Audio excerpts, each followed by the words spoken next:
پیارے حضور، اگر مستقبل میں جماعت کی کسی ملک میں اکثریت ہو جائے اور وہاں جماعت کی حکومت قائم ہو جائے تو کیا خلیفہ وقت اس ملک کی حکمرانی کریں گے؟ خلیفہ وقت روحانی پیشوا ہے، وہ کہیں بھی ملک کی حکمرانی نہیں کرے گا۔ مجھ کو کیا ملکوں سے، میرا ملک ہے سب سے جدا، مجھ کو کیا تاجوں سے، میرا تاج ہے رضوان یار۔ خلیفہ وقت کا کام ہے کہ روحانی تربیت کرنا۔ ایک ملک میں ہو جائے گی تو دوسرے ملک میں بھی ہو جائے گی، تو وہ دوسرا ملک کہے گا آپ سے تو میں اختلاف کر ہی نہیں سکتا، خلیفہ وقت سے بیعت کی ہوئی ہے۔ پھر تیسرا ملک ہو جائے گا، چوتھا ملک ہو جائے گا۔ تو یہ جو پولیٹیکل سسٹم ہے یا گورنمنٹل سسٹم ہے، یہ تو اپنا علیحدہ ایک نظام چلتا جائے گا، اور خلیفہ وقت سب کو روحانی طور پہ گائیڈ کرنے والا ہوگا۔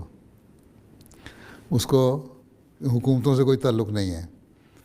اسی لیے قرآن کریم نے بھی یہ اس طرح کی ایک بات کہہ دی کہ اگر دو مختلف گروپ مسلمانوں کے یا حکومتیں لڑ پڑیں تو ان میں صلح کراؤ، مل کے صلح کرائیں اور ان کی جنگ کو روکیں، اور اگر وہ نہ روکیں تو سختی کریں، اور جب وہ باز آ جائیں پھر ظلم نہ کرو، انصاف سے قائم کرو اور ان کو اسٹیبلش ہونے دو۔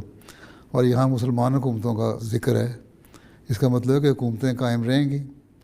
اس زمانے میں جب قرآن شریف نازل ہوا تو ایک حکومت تھی حضرت صلی اللہ علیہ وسلم کی، اس کے بعد خلفائے راشدین کے زمانے میں ایک تھی، پھر جب ملوکیت کا زمانہ بھی آیا بعد میں مسلمانوں میں، تب بھی بڑی حکومت بڑا عرصہ تک ایک رہی، اس کے بعد پھر چھوٹی چھوٹی حکومتیں قائم ہو گئیں۔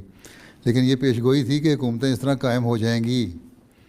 اس وقت روحانی پیشوا کے طور پر مسیح موعود علیہ السلام کے آنے کے بعد جو خاتم الخلفاء ہیں، خلیفہ وقت کا کام ہوگا کہ سب کو روحانی تربیت کرے، روحانی طور پہ گائیڈ کرے، اور اگر کہیں آپس میں ان کے اختلافات ہوں، لڑ پڑیں، ہمسائے ہمسوئے لڑ پڑتے ہیں نا، آپس میں دو بھائی بھی لڑ پڑتے ہیں، تو پھر ان میں صلح کرا دیں۔